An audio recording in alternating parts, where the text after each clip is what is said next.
In today's video, I'm going to read something that I referenced in yesterday's video, and the thumbnail and the background picture, it's a biblically accurate Larry the Cucumber. Well, I was referencing this, and it's Ezekiel chapter 1. I don't think I remembered the right book in last video, but here we go. I'm going to read this. It's so interesting. To me, I think this type of stuff should be talked about more often. A lot of times people think Christianity is boring, but I think that theology is incredibly interesting with so many really mind-bending truths. And that if you just believe it's all a fantasy, okay, I guess it's not that interesting. But if you accept this stuff as reality, as truth, it's very interesting. And this just reminds me of the ineffable. Humans are able of experiencing things where language falls short, and you can do your best to describe it. And so I think Ezekiel was having visions that were so beyond the human experience that words fall short, and he does his best to describe it. And I think this is highly fascinating, and I think it gives glory to God to talk about these interesting creatures that are not human-like, that God... Some people, I think, have this opinion, well, did God, make everything for... It's just us with this human? But it's bigger than that. There's angelic beings. There's beings that humans can hardly comprehend. Creatures. I don't know. What...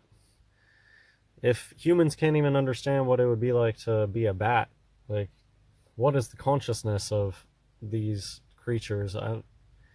Maybe it'll be explained to us. Is it a thing that we could even understand? Do they exist in more than 3 spatial dimensions? I don't know. These are just questions. I'm going to read Ezekiel chapter 1. I'm going to try my best with the names here. And it's just in the beginning, then it gets crazy. Now it came to pass in the 30th year, in the 4th month, in the 5th day of the month, as I was among the captives by the river of Shabar, that the heavens were opened, and I saw visions of God. In the 5th day of the month, which was the 5th year of the king Jehoiachin's captivity, the word of the Lord came expressly unto Ezekiel the priest, the son of Buzi, in the land of the Chaldeans, by the river Shabar, and the hand of the Lord was there upon him.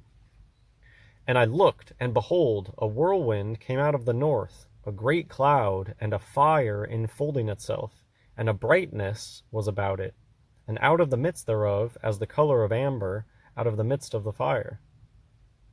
Also out of the midst thereof came the likeness of 4 living creatures, and this was their appearance.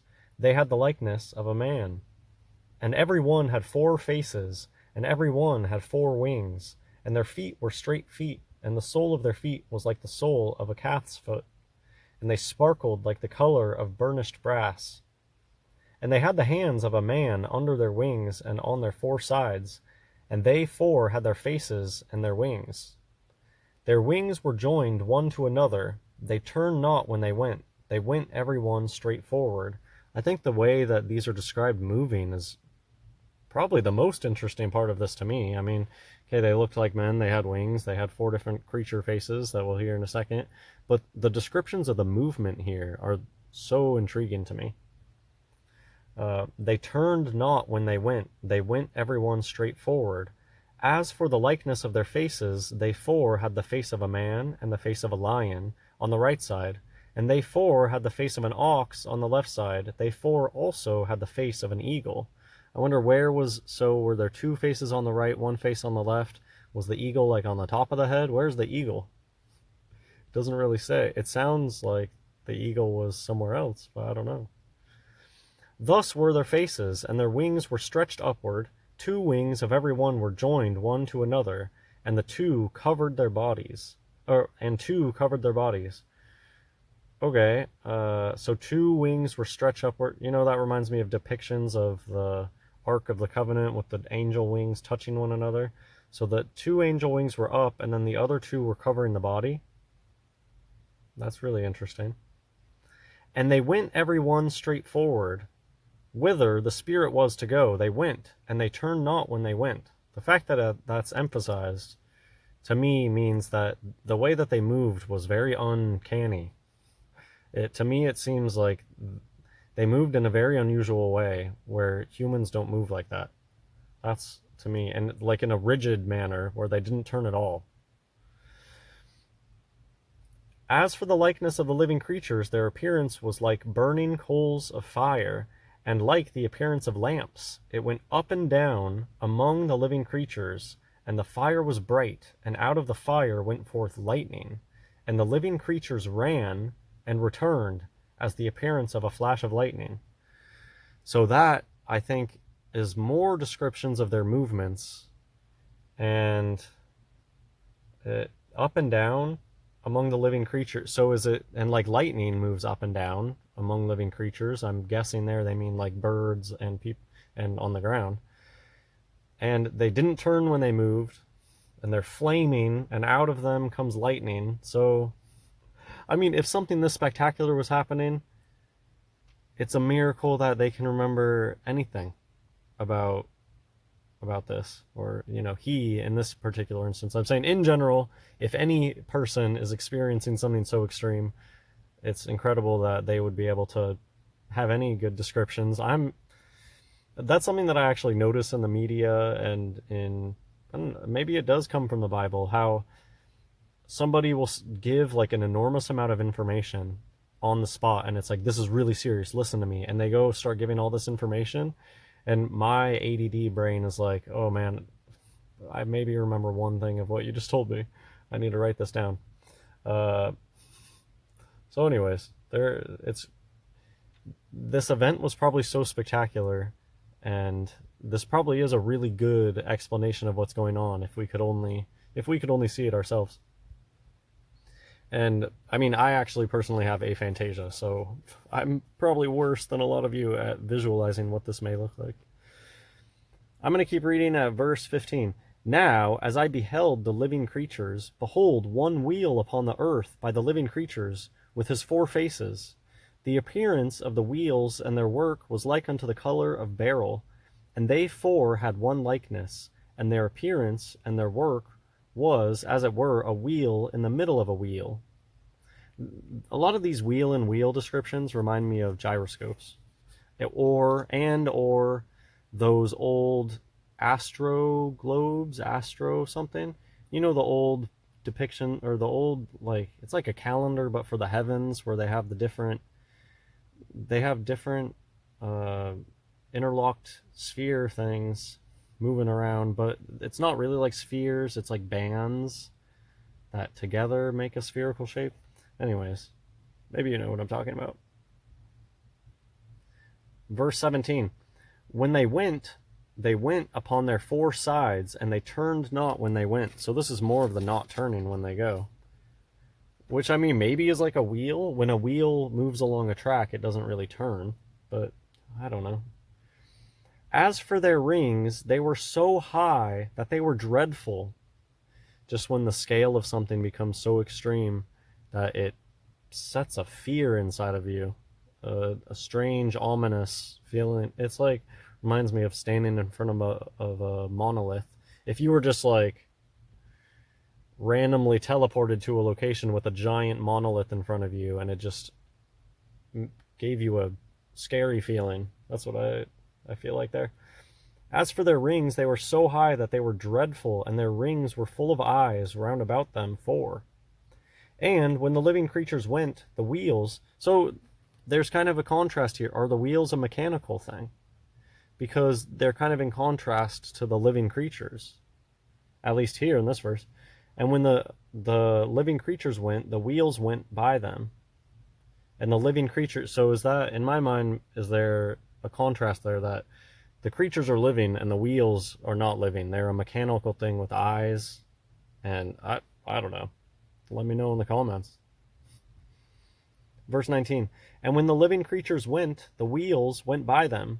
And when the living creatures were lifted up from the earth, the wheels were lifted up. So it seems like they're in tandem.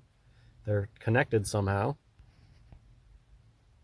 The creatures that are moving like lightning up and down. And it does seem like they're going up and down, and the wheels are so high up that's dreadful. Very interesting. Whithersoever the Spirit was to go, they went. Thither was their spirit to go, and the wheels were lifted up over against them, for the spirit of the living creature was in the wheels.